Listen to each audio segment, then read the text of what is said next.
하나님의 말씀은 고린도전서 12장 12절부터 31절까지 한 절씩 번갈아 읽겠습니다. 몸은 하나인데 많은 지체가 있고 몸의 지체가 많으나 한 몸임과 같이 그리스도도 그러하니라. 우리가 유대인이나 헬라인이나 종이나 자유자나 다 한 성령으로 침례를 받아 한 몸이 되었고 또 다 한 성령을 마시게 하셨느니라. 몸은 한 지체뿐 아니요 여럿이니 나는 주님이 몸에 붙지 아니하였다 할지라도 이로 인하여 몸에 붙지 아니할 것이 아니요 또 귀가 이르되 나는 눈이 아니니 몸에 붙지 아니하였다 할지라도 이로 인하여 몸에 붙지 아니한 것이 아니니 만일 온몸이 듣면 듣는 곳은 어디니 온몸이 듣는 곳이면 냄새 맡는 곳은 어디니. 그러나 이제 하나님이 그 원하시는 대로 지체를 각각 몸에 두셨으니 만일 다 한 지체뿐이면 몸은 어디뇨. 이제 지체는 많으나 몸은 하나라. 눈이 내게 너를 쓸데없다 하거나 또한 머리가 발더러 내가 너를 쓸데없다 하거나 하지 못하리라. 이뿐 아니라 몸에 더 약하게 보이는 지체가 도리어 요긴하고 우리가 덜 귀히 여기는 그것들을 더욱 귀한 것들로 입혀주고 우리의 아름답지 못한 지체는 더욱 아름다운 것을 얻고 우리의 아름다운 지체는 요구할 것이 없으니 오직 하나님이 몸을 고르게 하여 부족한 지체에게 존귀를 더하사 몸 가운데서 분쟁이 없고 오직 여러 지체가 서로 같이 하여 돌아보게 하셨으니 만일 한 지체가 고통을 받으면 모든 지체도 함께 고통을 받고 한 지체가 영광을 얻으면 모든 지체도 함께 즐거워하나니 너희는 그리스도의 몸이며 지체의 각 부분이라. 하나님이 교회 중에 몇을 세우셨으니 첫째는 사도요, 둘째는 선지자요, 셋째는 교사요, 그 다음은 능력이요, 그 다음은 병 고치는 은사와 서로 돕는 것과 다스리는 것과 각종 방언을 하는 것이라.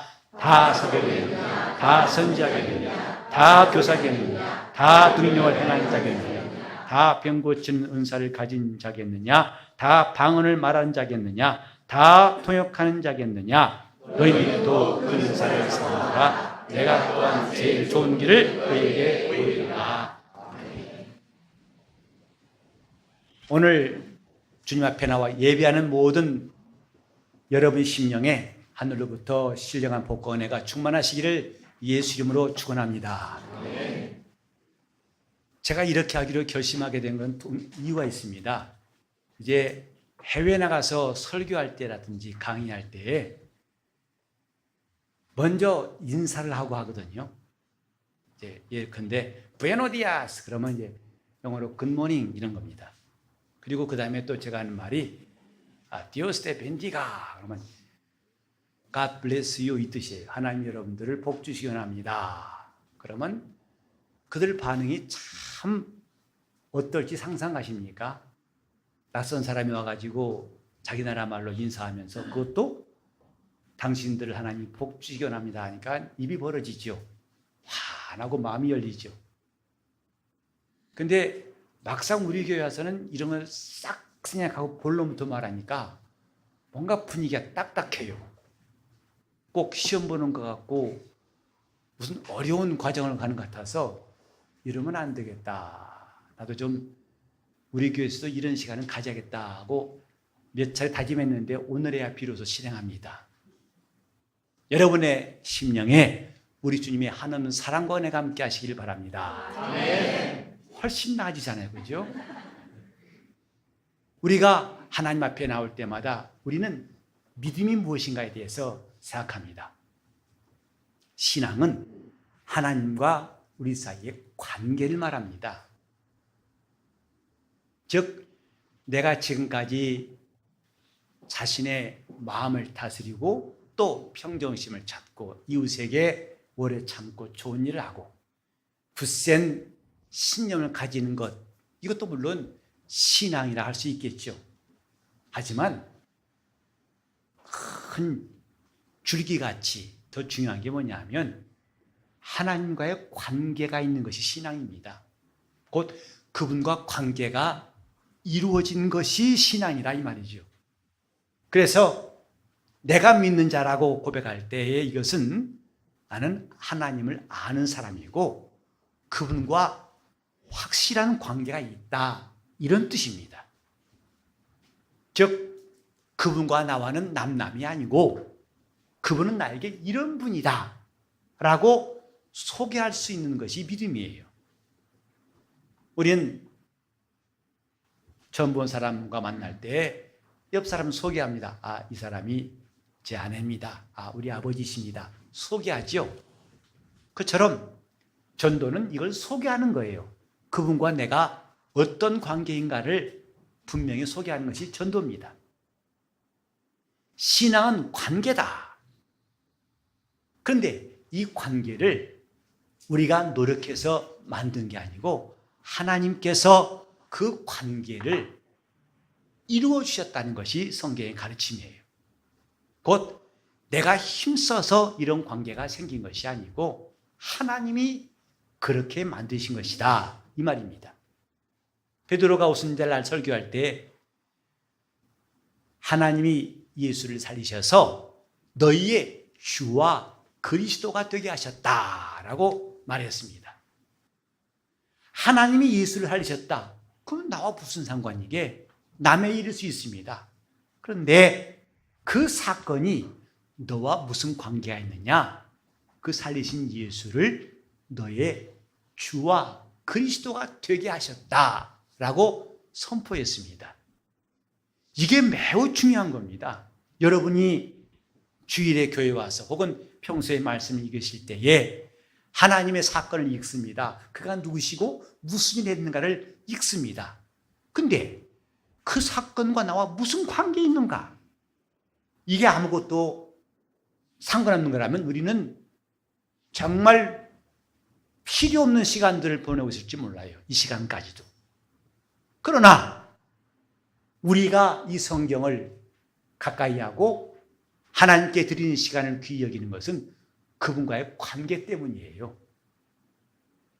여러분이 많은 사람을 만나고 있겠지만은 가장 우선순위에 놓는 것이 뭐냐? 그 사람과 관계가 뗄래야 뗄 수 없는 사람일 때 다른 관계, 다른 만남은 일단 뒤로 하고 그 만남부터 시작하죠. 관계.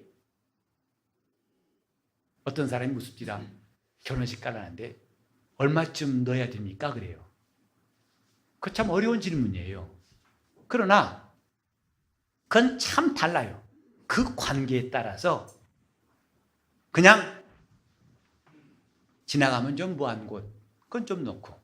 그러나 이 사람 조금 중요한 사람일 때 더 많이 넣기 마련이죠. 그러나 더 가까운 사람, 내 가족, 형제고 내 족하고 할 때는 더 많이 넣는다고 그래요. 여러분 그렇습니까? 아니면 똑같습니까? 여러분이 관계에 대한 중요성을 잘 아실 겁니다. 우리가 살면서 많은 관계를 맺지만은 관계가 다 똑같지는 않습니다. 그래서 매일 만나야 할 관계가 있고 일주일에 한 번 만나면 되는 관계가 있고 한 달에 한 번 아니 1년에 몇 번 만나는 관계가 있고 아니면 몇 년 만에 한 번 만나도 괜찮은 사이가 있고 그만큼 중요한 관계가 있다는 것을 우리는 알 수 있죠. 하나님이 우리에게 예수를 주와 그리스도가 되게 하셨다. 이렇게 말했습니다. 그래서 믿음은 그분과의 관계를 갖고 시작하는 겁니다. 예수께서 교회의 머리 되시고 교회는 그의 몸이라고 우리는 지난 시간까지 들었습니다.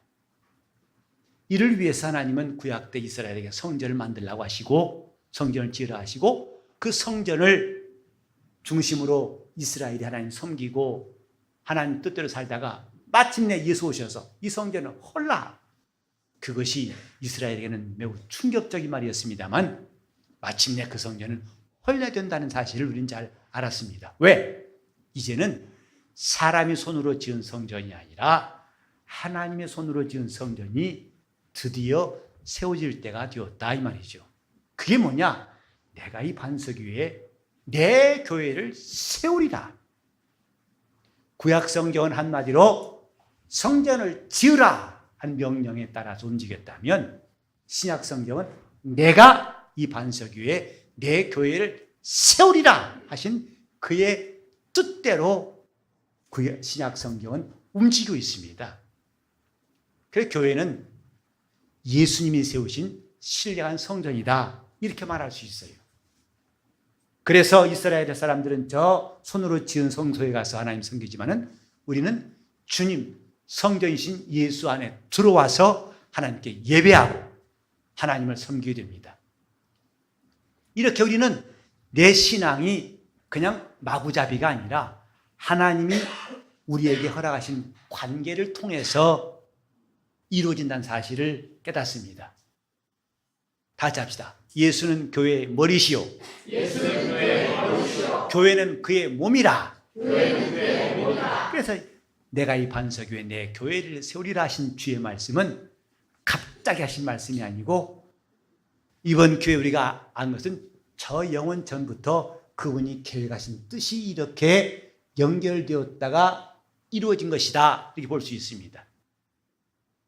주님의 교회, 우린 지난 시간까지 이런 교회이기 때문에 교회는 소중히 여겨야 한다고 배웠습니다. 왜? 주님께서도 교회를 소중히 여기시고 기르신다고 기록되었기 때문입니다. 주님의 몸이기 때문이라고 했습니다. 근데 오늘은 그 예수님 몸된 교회와 우리와의 관계가 뭐냐? 이것을 말씀하고 있습니다. 곧 교회는 그의 몸인데 우리는 그의 지체라 이 말입니다. 예수께서 말씀하시기를 나는 포도나무요 참 포도나무요 내 아버지 농부시다 하고 요한복음 15장 1절에 말씀했고 또 이어서 말씀하시기를 나는 포도나무요 너희는 가지니 그랬어요. 포도나무와 가지 이 관계 이것이 우리 신앙을 말하고 있습니다. 그래서 가지가 나무를 떠나면 철로 말아져 버리고 그러나 나무에 붙어 있으면 저는 많은 과실을 맺나니 라고 말씀했어요. 우리 신앙생활을 하나의 그림처럼 깨닫게 하는 말씀이에요. 그분에게 속한 그분의 가지가 되어서 우리 주님과의 관계를 가지고서 신앙생활하는 것이지요. 여기 많은 분이 모였습니다마는 우리는 각각 주님과 관계가 있는 사람들 그게 믿는 자예요. 예수 믿는 사람 그분과 포도나무와 가지의 관계 이 관계가 확실한 사람 이게 신자입니다. 그래서 교회는 그의 몸이니 너희는 그의 몸의 지체라 이렇게 지체란 말을 아주 쉽게 이해할 수 있도록 이 본문에 반복된 말이 뭐냐면 몸에 붙은 것이다. 그래서 나는 손이 아니니 몸에 붙지 아니하였다 할지라도 이로 인해 몸에 붙지 아니한 것이 아니요. 이런 몸에 붙지 않았다고 부정하는 것이 얼마나 어리석은가를 말씀하시면서 지체란 말을 쉽게 말하고 있어요. 지체가 뭐냐? 몸에 붙은 것이 지체예요.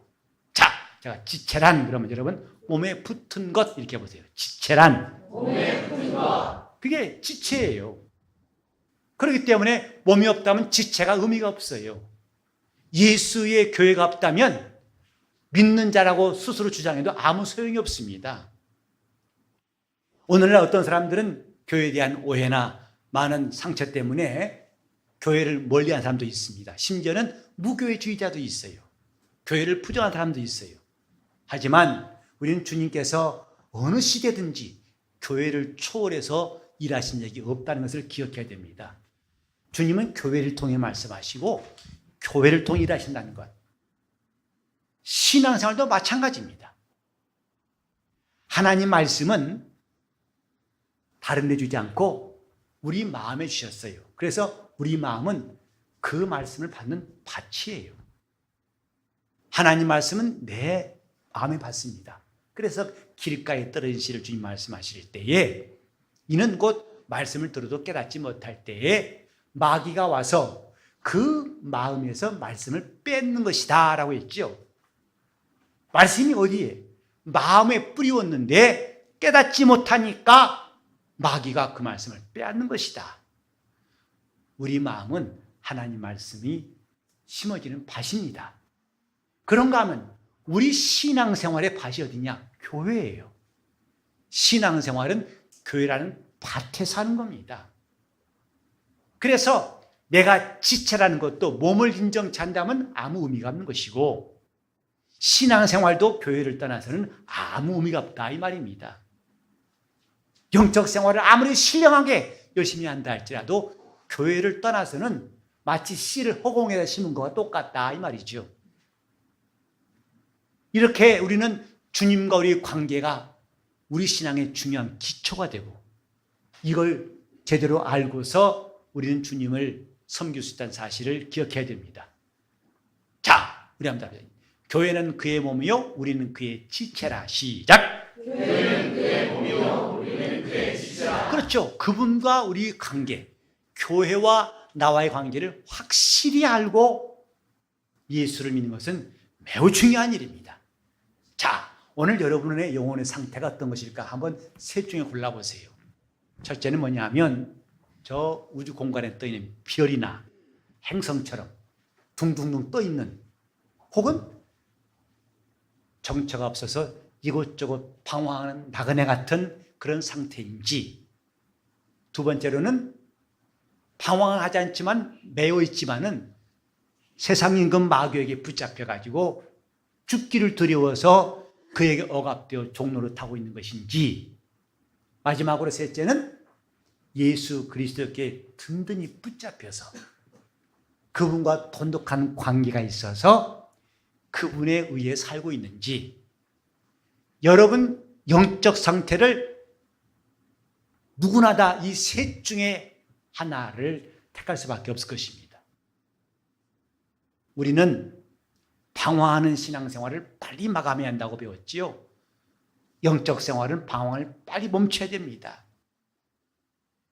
이러려면 지체가 무엇인가에 대해서, 지체를 알기 위해서 우리 먼저 그리스도의 몸에 대해 배웠습니다. 몸과 지체. 몸이 먼저 있고 우리는 그의 몸에 붙은 지체라. 우리가 주님의 지체가 된 것은 우연한 게 아닙니다. 갑작스러운 것도 아니고, 우리는 원래 저 이방인, 하나님의 나라와 관계도 없고 약속의 이스라엘과는 상관할 수도 없는 이방인 중에 저 멀리 있는 이방인이었습니다만은 성경의 말씀하신 대로 그리스도의 피로 가까워졌고 그랬어요. 또 우리가 침례받아서 우리는 그에게 연합하였고, 이제는 그리스도께 순종하여 그분의 지체로 기능하고 있다 이것입니다. 지체를 할 때는 두 가지의 중요한 기능이 있죠. 하나는 뭐냐면 몸과 연결되어야 한다는 것과, 두 번째로는 기능이 살아있어야 지체입니다.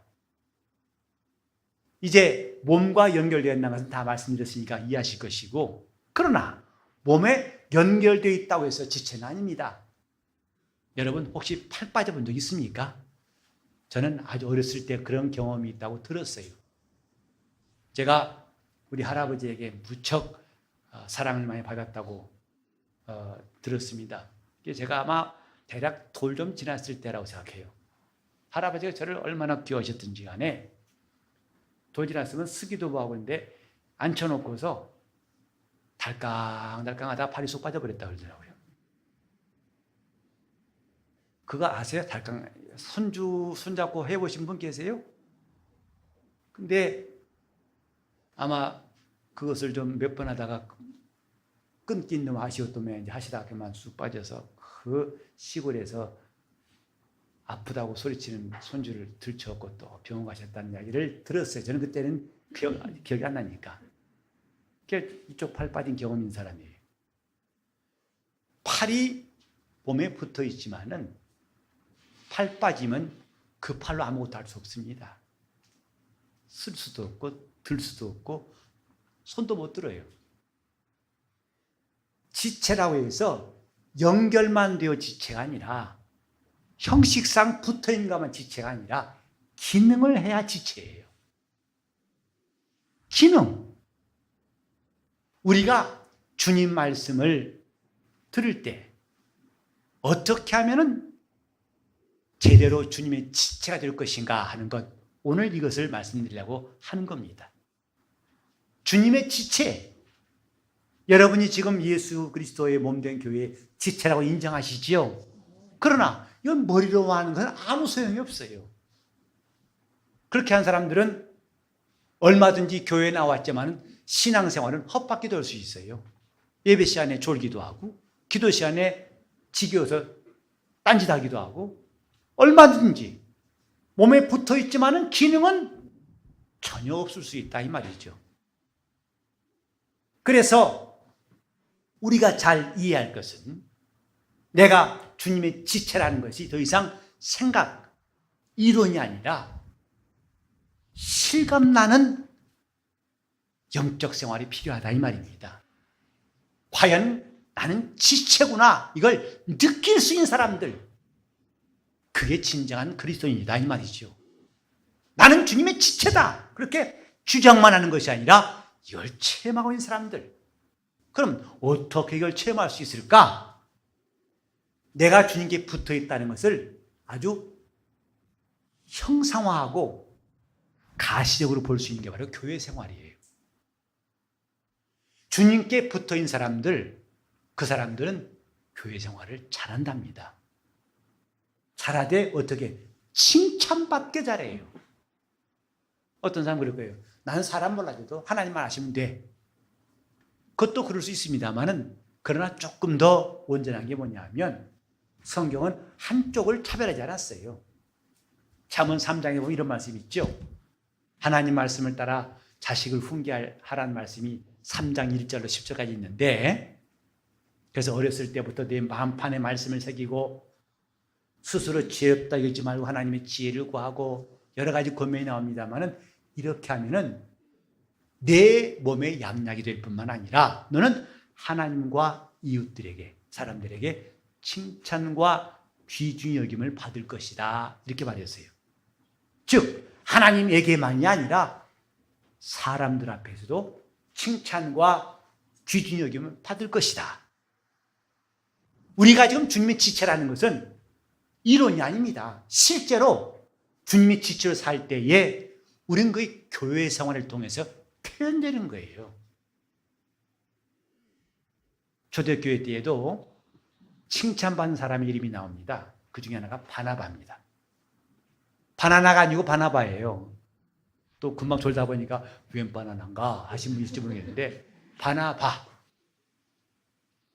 그 사람은 별명이 권위자라해서 얼마나 사람들에게 착한 일을 많이 했던지 별명부터가 권위자라는 뜻이에요. 그러니까 또 권세 부린다는 게 아니라 권면하고 위로한다 이런 뜻으로 권위자입니다. 매우 칭찬한 사람. 나중에 이 사람이 결국은 사도 바울도 교회로 잘 적응할 수 있도록 다리 역할한 사람이 바로 바나바죠. 그런가 하면 빌립 집사와 스데반 집사가 얼마나 하나님 앞에서 또 교회에서 칭찬받는 일꾼인가는 성경에서 확인할 수가 있습니다. 내가 교회 생활을 잘한다는 것이 주님의 지체로서 아주 온전히 기능하고 있다는 것을 형상화하는 길이라는 것, 오늘 이것 우리가 주목할 필요가 있습니다. 믿음은 좋은데 교회 생활이 시원찮지 않으면 결코 온전한 주님 지체라 할 수가 없을 거예요. 우리 주님의 지체, 그래서 교회 생활을 통해서 내가 주님께 붙어있는 자라는 것을 형상화하자. 저는 오늘 이걸 여러분들에게 권하고 싶어요. 그래서 하나님 앞에서도 사람 앞에서도 칭찬과 귀중히 여김 받는 여러분 되시기를 예수 이름으로 축원합니다. 아멘. 주님의 지체, 어떻게 하면 주님의 지체로 살 수 있을까? 첫째로 뭐냐면 주님의 시선을 의식하는 것이 중요합니다. 주님의 시선, 성경에 보면 하나님의 눈이라는 말이 여러 번 나와요. 역대하 16장 9절에도 하나님의 눈은 온 땅을 두루 감찰하사 전심으로 자기를 향하는 자에게 능력을 베푸시며 그랬어요. 우리 인간의 눈, 저런 감시 카메라, CCTV만 눈이 아닙니다. 하나님의 눈이 있어요. 그 눈은 온 땅을 두루 살피시는데 키 큰 사람 뒤에 있다고 우리 인간은 못 보지만 그분은 살피시는 거예요. 그래서 누가 전심으로 하나님을 찾는지 그분이 그를 찾으시고 그에게 능력 베푸시고, 신약성경에 보면 예수께서 나다나엘을 보실 때에 보라, 이는 그 속에 간사함이 없는 참 이스라엘 사람이다. 그때 깜짝 놀라가지고 주여 나를 어떻게 아십니까? 네가 내게 나오기 전에 무화과 나무 아래 있을 때 너를 보았노라 그랬어요. 하나님의 눈, 그분의 눈을 의식하는 것이 내가 주님의 지체로 사는 첫 번째 단계예요.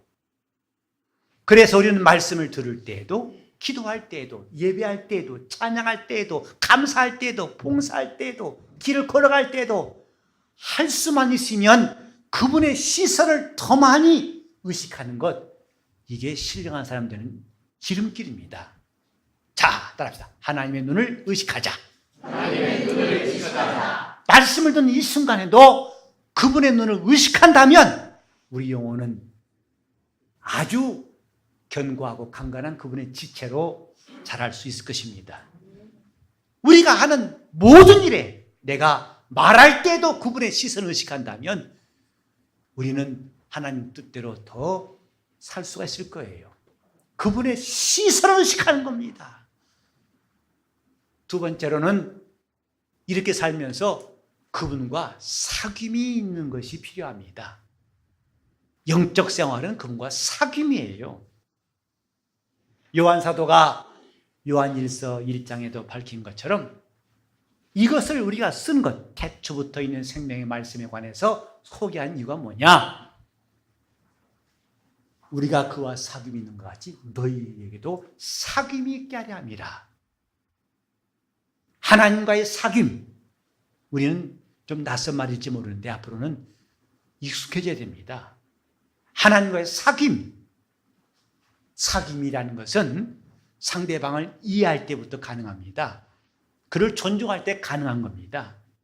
근데 이 사귐은 반드시 필요한 게 뭐냐면 말씀이에요. 말씀을 가지고 그분과 사귐이는 겁니다. 즉, 내 방식대로 사귀는 게 아니라 그분의 말씀을 따라서 그분과 사귐을 가질 수가 있는 거예요.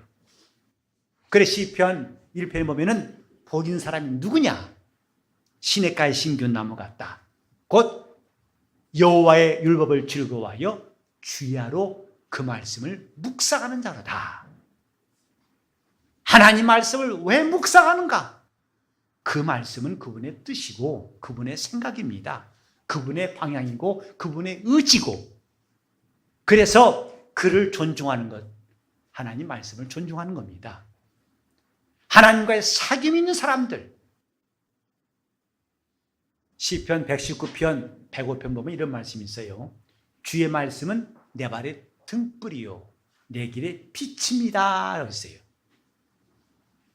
우리 영혼에 그 말씀이 들어온 것은 등불이 생긴 거예요.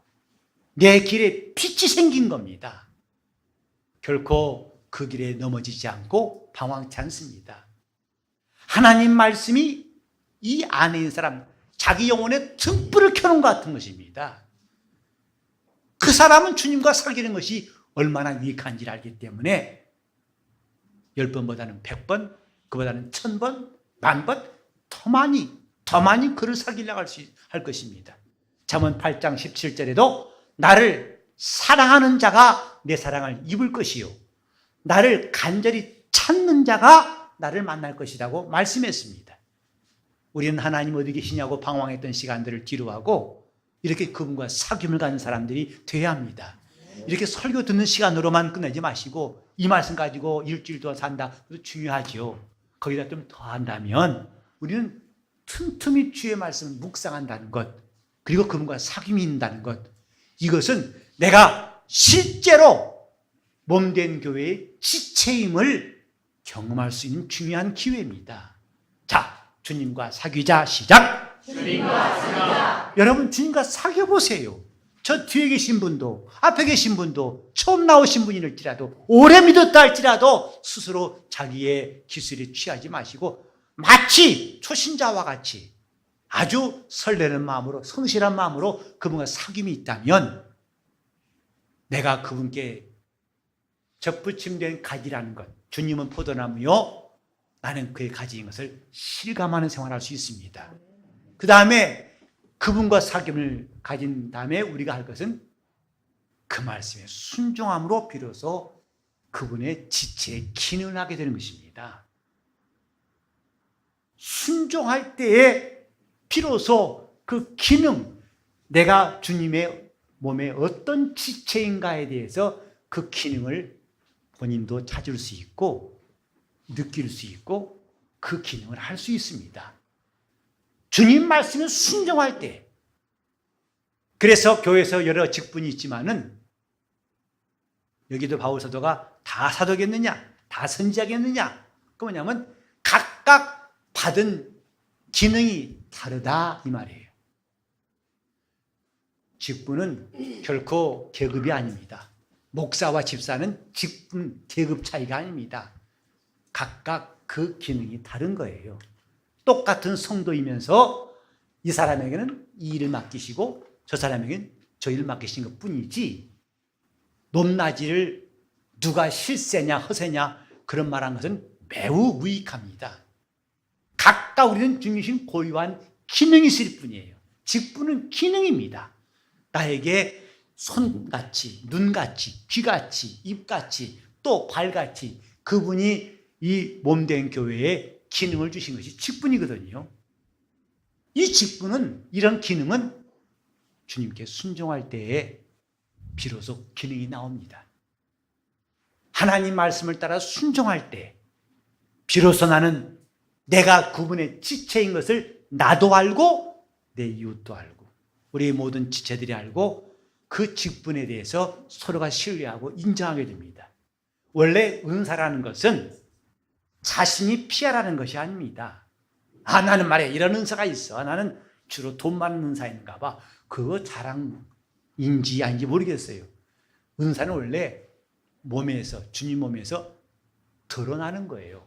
다시 말해서 내 주위의 지체들에 의해서 이 사람 이런 은사가 있구나. 드러나는 것이지 내가 발표하고 주장하는 게 아니랍니다.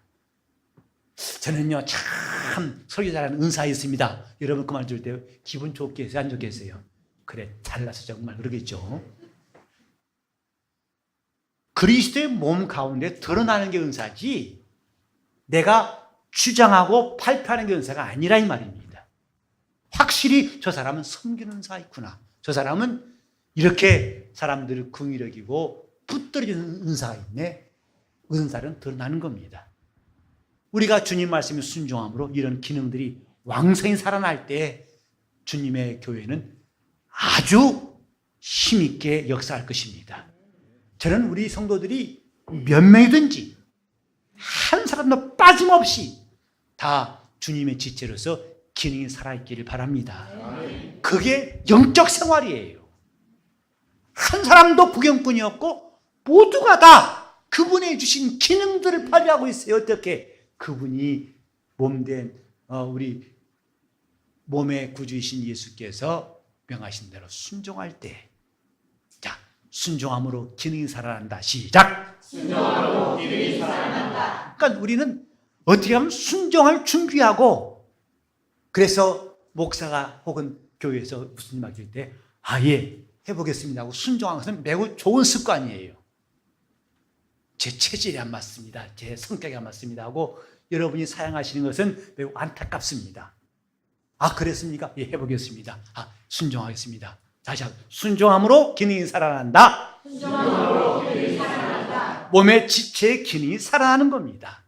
그래서 온 교회가 한 사람도 빠짐없이 우린 각각 주님이 주신 그런 기능이 있다는 것을 알고 순종할 때에 주님의 몸은 아주 힘있게 또 그분의 뜻을 이룰 수 있는 지체가 될 것입니다. 우리 모두가 정말 교회가 나를 위해서 뭘 안 해주나 하는 자세를 바꾸어서 내가 정말 교회가 원하는 지체가 되어야겠다고 결심한다면 하나님 여러분의 마음을 기뻐하시고 역사하실 것입니다. 각각가 주님이 원하시는 교회의 지체, 건강한 지체, 주님이 기능이 살아있는 있는 지체, 이렇게 우리가 주를 섬겨서 한순간도 그분과 떨어질 수 없는 지체로 봉사하다가 우리는 마지막 날 그분께로 들림받기를 예수 이름으로 축원합니다. 중간에 떨어진 사람이 하나도 없으면 좋겠어요. 얼마나 견고하든지 성경에 말씀했죠. 환난이나 핍박이나 적신이나 기근이나 높음이나 낮음이나 위험이나 장래일이나 현재일이나 어떤 피조물도 우리를 그리스도 예수 안에 있는 하나님의 사랑에서 끊을 수 없으리라 했어요. 이렇게 그분과 관계가 튼튼한 사람, 주님의 지체가 되어 튼튼한 사람, 끝까지 그분께 붙들려 있다가 마침내 그분이 오시는 날 하나도 빠짐없이 다 들림받아 영광의 부활에 참여할 수 있기를 예수 이름으로 축원합니다. 기도하시겠습니다. 기도하실 때 내가 주님의 온전한 지체로 내가 주 앞에서 일할 수 있도록 나를 주님 붙드소서, 내가 주님을 끝까지 주님과 함께 있는 지체로 쓰임받도록 통성으로 기도하시겠습니다. 하나님 아버지, 우리가 예수 그리스도로 말미암아 하나님의 자녀가 되게 도와주시고 이제 주님이 참 포도나무시고 우리가 그에 속한 가지임을 영적으로도 실감하게 도와주시옵시고 교회 생활을 통해서 우리가 확실히 체험할 수 있도록 인도하여 주시옵소서. 하나님 아버지, 이렇게 주님께 견고히 붙어있는 주님의 지체가 되게 하여 주셔서 우리 주 예수 오시는 날까지 믿음을 지켜 주를 섬기고 주님을 기쁘시게 하고 교회에서 꼭 필요하고 아름다운 지체로 삼아 주셔서 영광의 부활에 들어갈 수 있도록 우리 모두를 붙잡아 주시옵소서. 주님, 한 가정에서도 어른부터 아이까지 모두가 다 주님 앞에서 건강하고 또 주님이 쓰시는 지체들로 삼아 주시옵시고 하나님이 사랑하시는 또 주님께 은총과 귀신 여김 받는 일꾼들, 사람들에게도 칭찬받는 일꾼들이 우리 교회는 더욱더 많아지게 도와 주시옵시고 하나님의 관심사가 되고 하나님의 heb시바가 되게 하여 주시옵소서. 예수 이름 받들어 기도를 올리옵나이다.